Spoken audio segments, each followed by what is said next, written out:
The final modality we're exploring here is called EFT, or Emotional Freedom Technique. This practice combines focused awareness with tapping on specific acupressure points on the body. It draws on principles from acupuncture traditions, along with modern psychological approaches to emotional regulation. Some studies suggest that tapping on these points while focusing on emotional stress can reduce activation in brain areas associated with fear responses.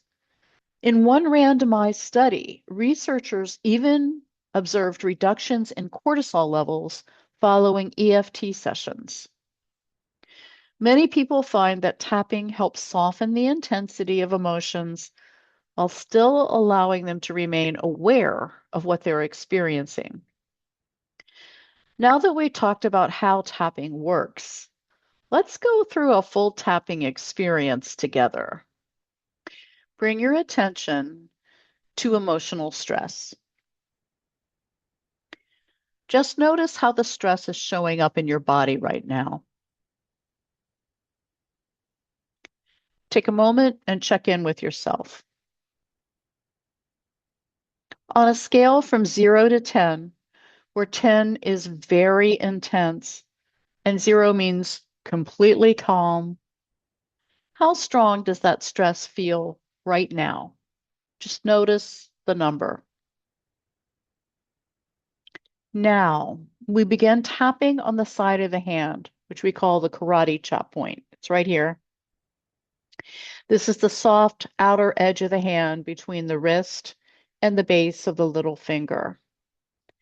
Tap gently with the fingertips of your other hand and repeat after me. Even though I feel this emotional stress, I deeply and completely accept myself.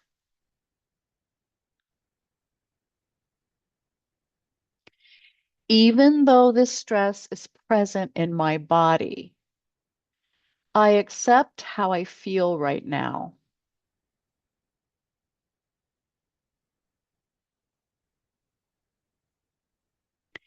Even though part of me feels overwhelmed by this stress, I am open to allowing my system to calm and settle.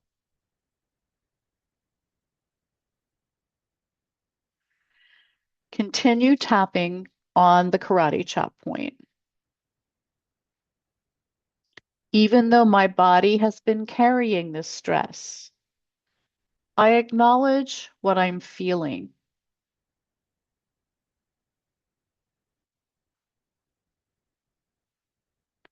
Even though my nervous system has been reacting to pressure, I accept myself and how I feel right now.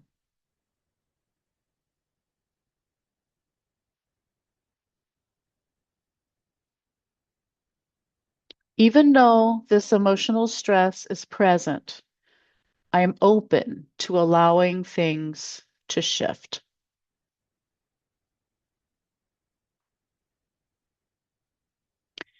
Now we're going to move to something called the eyebrow point, which is right above the arch of your eyebrow here.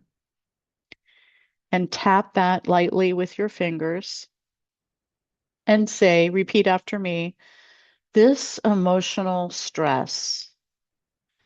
We tap the side of the eye. This stress in my system.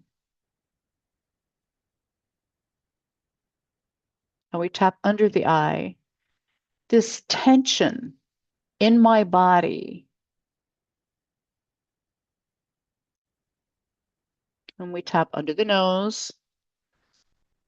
All this pressure. We tap between the lip and the chin, holding this stress.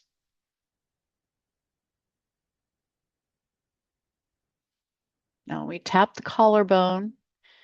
This stress in my body.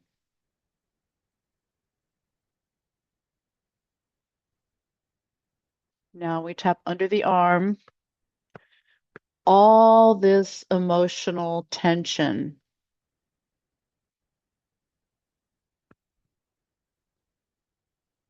And now you go to the top of the head. This stress I'm feeling.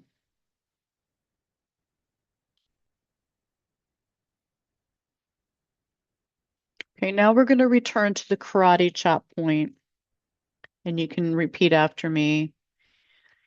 Even though my body has been reacting to this stress, I acknowledge how I feel.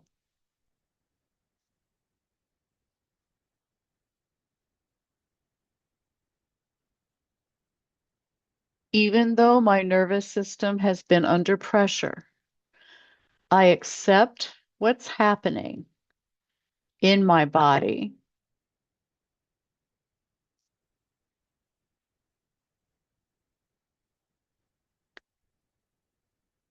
Even though this stress has been building, I am open to allowing some space around it.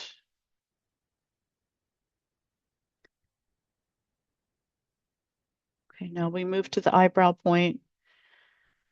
My body reacting to stress. Side of the eye. My nervous system under pressure. Under the eye. All this tension. Under the nose. Holding this stress.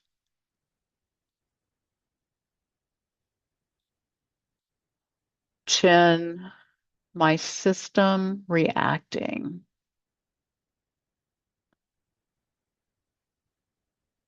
Collarbone. My body carrying this pressure.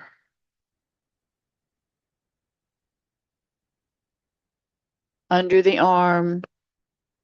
All this stress in my system.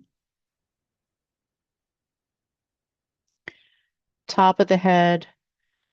This emotional stress.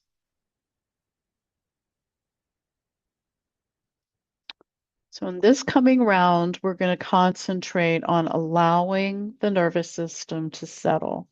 And we're going to return to the karate chop point. Even though some of this stress is still present, I'm open to allowing my body to calm.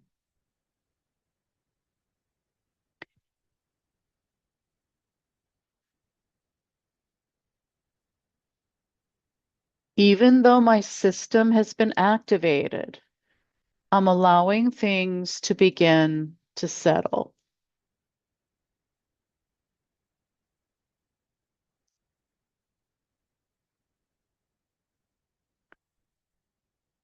Even though this stress has been intense, I'm open to allowing some ease.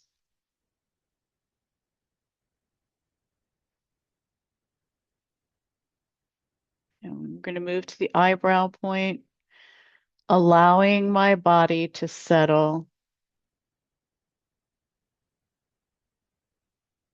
Side of the eye, allowing this stress to soften. Under the eye, my nervous system calming.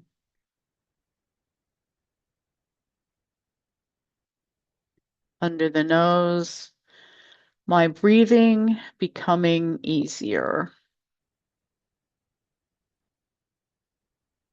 Chin, my body relaxing.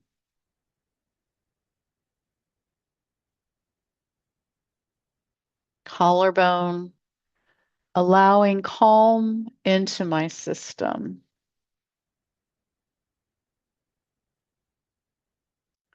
Under the arm, letting my body rebalance.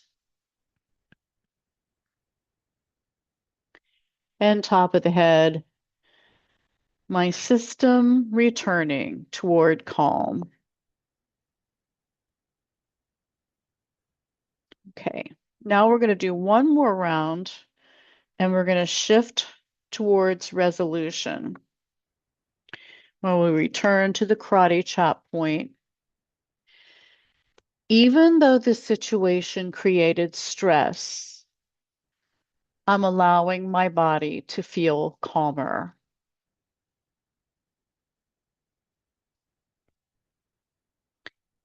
Even though my nervous system reacted strongly, I'm open to responding with more balance.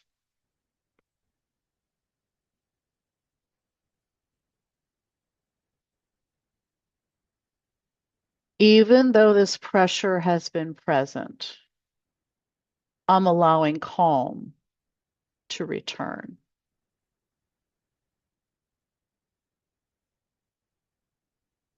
Okay, now we move to the eyebrow point. My body settling,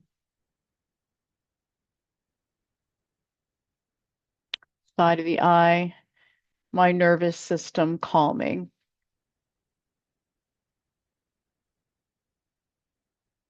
Under the eye, my mind becoming clearer.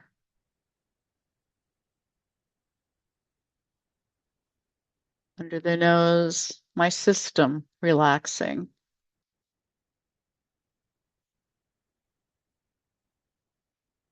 Chin, feeling more grounded.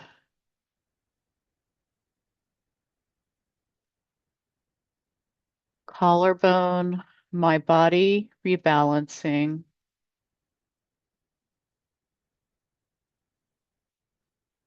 Under the arm, my nervous system returning to calm.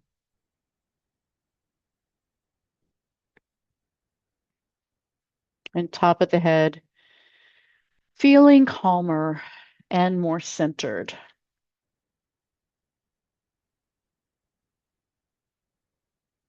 Okay, now take a slow breath in and let it go. Now bring your attention back to the stress that you noticed at the beginning and check in again with yourself. And on that same 0 to 10 scale, notice what number comes up for you now. Just observe whatever number appears. Sometimes the number drops significantly. Sometimes the shift is gradual. Sometimes the biggest change is simply that the situation feels a little bit more manageable. That shift happens because the nervous system has moved out of the stress response and back toward regulation. And when that happens, the brain regains access to clarity, perspective, and problem solving. And that's one of the reasons that tapping can be such a powerful tool for working with emotional stress.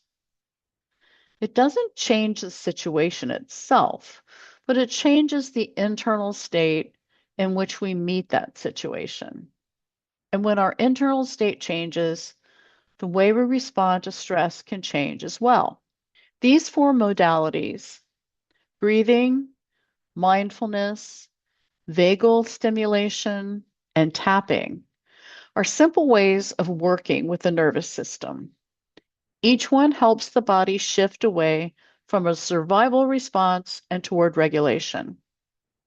And when the nervous system becomes more stable, many other systems in the body begin to change as well. Cravings often become less intense.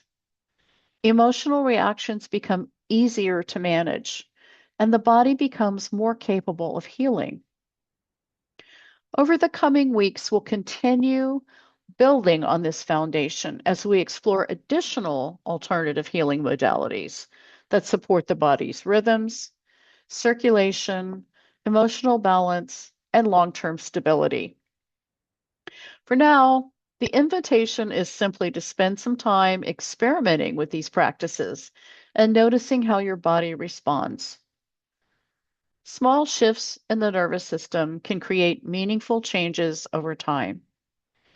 You don't need to use every modality every day. You can start small, perhaps a few minutes of breathing, a brief mindfulness practice, a gentle neck release, or a short tapping round when stress rises. And let your system show what is most helpful right now. Thank you for listening.